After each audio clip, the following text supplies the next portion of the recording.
Hello, and first off, I want to issue everybody out there a happy Halloween, number one, and welcome to my Monday Night Raw review, Halloween style, as we would call it. Just wanted to, address as the icons thing for a second right there. Got the jacket, the shirt, the gloves, the bat, the mask, of course, everything, but let's get into business right now real quick since we're going through that.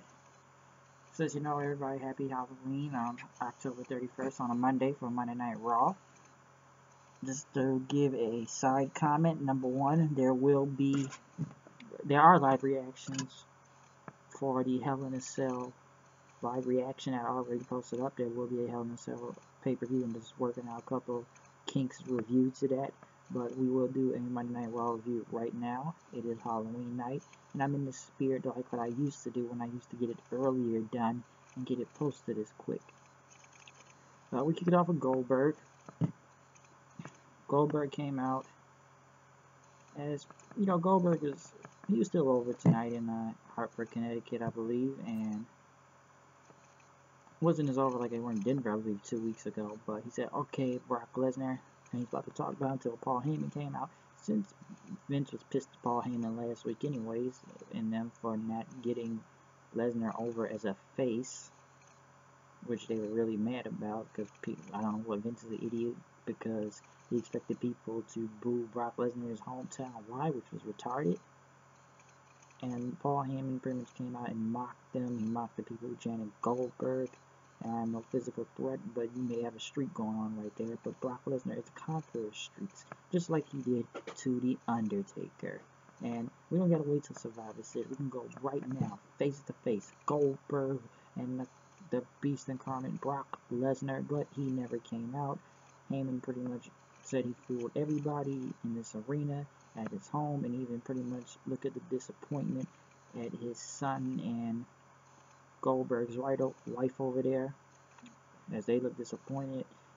And Paul pretty much started backing down from Goldberg. Then when Goldberg started to get ready to attack him, and he said, I'm just an advocate. Until Rusev came out, the fans chanted, we want Lana. Rusev thinks that, Goldberg, who you think you are, like you think you're some superhero, you're not the same Goldberg anymore.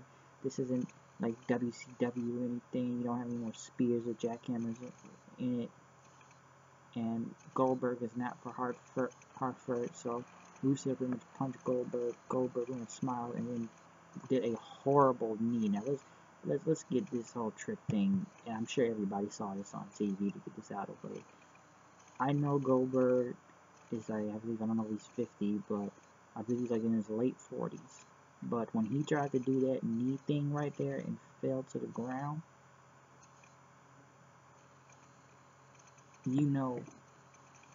Goldberg is still rusty. Very rusty, I'll say that. We haven't seen him wrestle in years now. But what he did for that knee trick right there, that was just bad, and I'm sure that'll end up on Botchamania, but after that, he did do a jackhammer on him and did a spear on Paul Heyman, which the spear looked a little bit weak in a way, but I don't even know if this match is going to live up to its hype after what I saw from Goldberg tonight. I'm sure Goldberg still has muscle on him. I do believe he can do this. The crowd liked it, but the trip right there really killed it for people, I believe. So they got like another 2 weeks to build this whole thing up, since they'll probably be the main event for Survivor Series anyways. But what they did right there, and it got him over as a face and everything and stuff, but whoa, that trip just did him no favors right there. Like, he was botching like a motherfucker out there, Goldberg, and we just haven't seen him. But that was just bad, and I'm sure everybody caught that on TV, and everybody will call that out. The announcers wore some type of Halloween costumes, as I don't know what Saxton did with his. My God, that just looked with those stuffy pajamas was just bad. And Graves wore a pumpkin suit and tie. Then we had a trick-or-treat street fight match. a trick street fight match between Enzo and Gallows, which it was pretty much Enzo and Cass dressed as Woody and Buzz Lightyear, since they did a lot of Toy Story references last night, and we will get to that in the review for Hell in a Cell. But lots and lots of Toy Story references, folks. Lots of them. Especially to be Woody and Buzz, and they did a lot of the reach for the sky with pumpkins, bobbing for apples, pies and everything, candy corns and stuff, and lightsabers. Enzo did that DDT thing with a pumpkin on. Well, it was a leg drop, really, even though like he missed it on Gallows, and Cass doing a big boot on Carl Anderson after he got big booted and pretty much landed into a table full of pretty much pies and stuff. He got pied in the face, but Enzo and Cass won and everything. And I don't know what to say about I'm glad they gave the club, I guess, what, I will talk, I'm just gonna say the whole club win for yesterday. I'll talk about that in the Hell in a Cell review. We'll get on that, but we pretty much knew it doesn't mean, the win didn't mean anything. I'll make it clear that the win didn't mean really anything for them last night, and tonight we saw them lose again. TJ Perkins came out to get his rematch for the Cruiserweight title, which that's another match he has off from Hell in a Cell also. Since, you'll see it in the review, but they were on for a rematch. Kendrick pretty much talked to fans, kind of fooled you all. Perkins did look like a goof, knowing that what was going to happen, trying to do these mind games and stuff, because, Perkins knew this was happening, but he looked like an idiot for going to check up on Brian Kendrick yesterday and then losing the title with the Foley choke, which I'm glad they got the belt off that guy to begin with, but very scary moment when Perkins did a hurricane run off the top rope to ringside, landing on the back of his head. Looked horrible and scary, but it pretty much ended with a count out, and then Kendrick was going to leave, but TJ Perkins attacked him and pretty much hit with that knee bar right there. Then Mick Foley was in the back until Braun Strowman said, "I'm in competition," and he said, you want to prove yourself tonight? You want to be on this Raw Survivor Series team? You're going to be in a Battle Royale tonight to earn a spot to be in it. Foley then came out to talk about the Survivor Series thing, what happened to Hell in a Cell last night. Ooh, I got a lot to say about Hell in a Cell. I don't know why I keep bringing it up. But Kevin Owens and Jericho came out, pretty much people chanting Y2J. And, Foley said, what you guys did was wrong, and you should question Hell in a Cell, but, we outsmarted you and stuff. We are better than you. And Jericho pretty much said, Owens, this is what a real team can do. We can do everything for Team Raw. You need us. But Foley pretty much went to his Cactus Jack promo and says, what you did last night was horrible. It's not how Hell in a Cell is. You pretty much class yourself as a loser, alright? And Jericho said, you lost 4 Hell in a Cell matches. And then, talk about, how about the time you lost to Triple H and just dumped Carl Hartford anyways. But, Foley pretty much was pissed. I'm the general manager. I control things. I saved you, Jericho, from even being suspended, okay? So you two are going to be part of the team. Until Reigns came out, people chanted, Roman sucks. And he says, I got a lot of ghosts here tonight. And once again, Reigns being horrible on the mic, calling Owens and Jericho, SpongeBob, and Patrick. And, I would have dressed up as a stupid idiot, but they ran out of Jericho costumes. And Jericho says, you know what? Reigns, you're going to be on. You're not going to be on the list. You thought I was all going to put him on the list. Even you people don't even deserve to be on the list. And only Canada is better, okay? America sucks, the U.S. title sucks, and I can take it and make it the Canadian title. And Foley said tonight, well, pretty much, Reigns is now part of the Survivor Series team also. Foley pretty much said tonight, the U.S. title will be on the line tonight with Jericho and Roman Reigns, which was a good segment, I'll give it that. So it was alright right there, especially Jericho mostly being the most over in this whole segment. Battle Royale for a Survivor Series spot. Sami Zayn was out there, Cesaro and Sheamus, Truth and Goldust, Curtis Axel, Neville, Jinder Mahal, Bo Dallas, Darren Young, Titus O'Neil, which I don't know why Darren Young is now dressed as Bob Backlund, but pretty much Strowman was eliminating a lot of these guys until they kicked him out of the ring. He only went through the middle rope since he got like an elbow, hallelujah kick, and bro kick. And when it came to the final two, people pretty know it was going to be Braun Strowman and Sami Zayn, which I don't know if Sami Zayn was going to be on this team, trying to lift Strowman out of the ring, but Strowman pretty much picked him back up and threw him out there. And now he is now part of the Survivor Series team with Reigns, Owens, and Jericho. So there's only one more spot left to be filled. And Cesaro and Sheamus, they continue to do the whole odd couple thing, but we'll see how far that goes. New Day, dressed as all of, how can I say this, Kama Mustafa, the Godfather, and Papa Shango. Pretty much the three gimmick changes Charles Wright has done, because he was Kama Mustafa of the Nation of Domination, played by Big E. Kofi was the Godfather, and Xavier Woods was Papa Shango. And they talk about who they're going against in Team SmackDown, because they're the tag team champions, and we have to take on anyone they face, from American Alpha, the Usos, Breezango, Rhino, and Slater. So they must gather their team for Survivor Series. Another cruiserweight match, which almost like a spot fest last night, just kind of like before Hell in a Cell with the pre-show.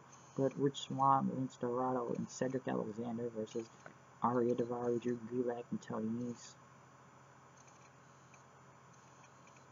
Rich Swann pretty much got the pin right there. Good match.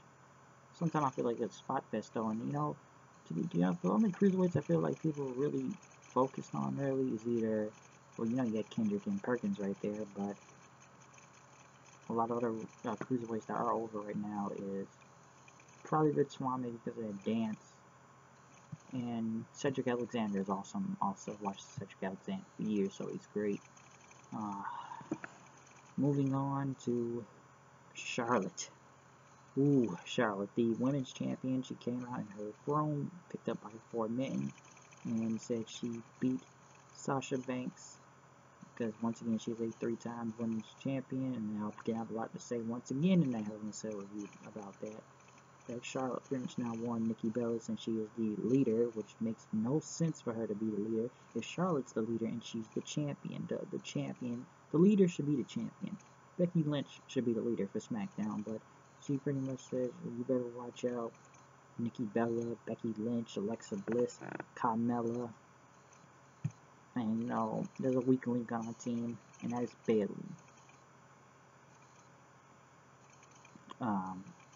Bayley. Charlotte pretty much said, so you're on the team, huh? And Bayley pretty much came out to congratulate her after what her and Sasha did last night in Hell in a Cell, because it gave her goosebumps and stuff. And pretty much Charlotte says, this isn't NXT anymore, okay? It's not happening. And Bayley said, you're pretty much one of the biggest jerks right now, you need to be quiet. And Josh said, how about I beat your protege, Dana Brooke? Is Charlotte pretty much went to say, Bayley, I'm not a glorified fan in a Halloween costume, but you have to test you tonight against the strongest member of our team, as you will be going one-on-one, which we've seen this in NXT London, and she has beaten this woman before. But Bayley will go one-on-one with Nia Jax, which finally we see on TV again, which the crowd was kind of quiet for really throughout this whole match in the beginning with. But Nia Jax got the win with a Samoan drop.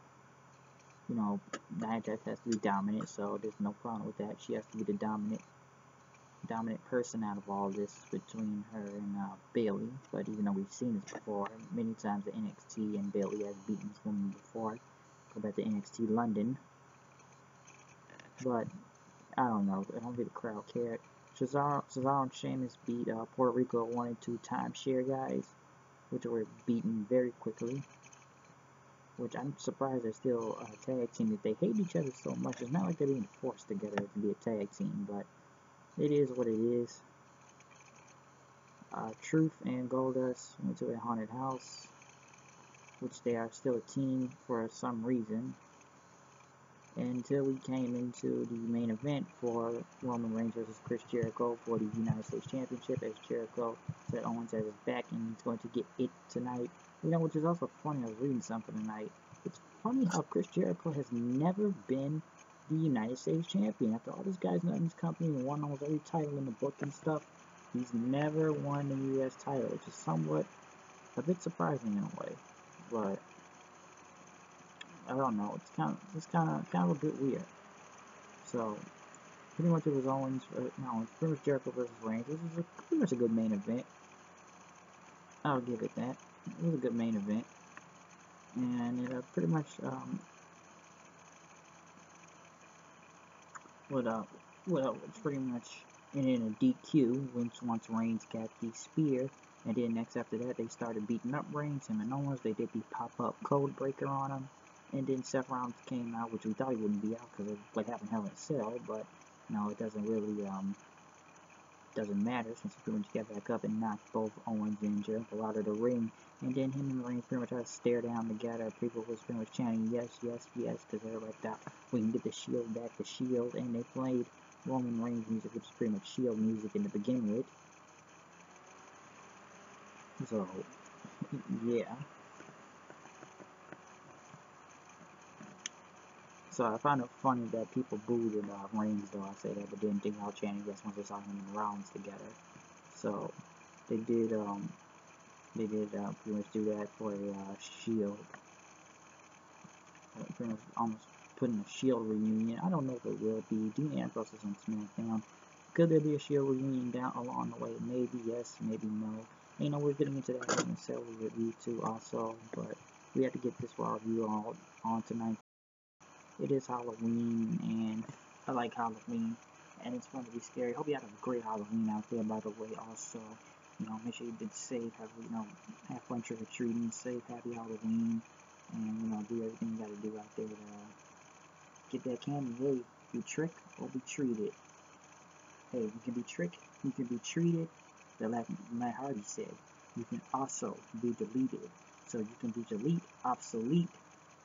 But I'm just keeping my rhymes here, just nice and neat. Little quick rhyme scheme. I haven't done that in a minute on this show. But I am out of here. I will see you guys later. Check out the live reactions for Hell in a Cell and the review for Hell in a Cell. So I'm out of here. I'll see you guys later. Peace.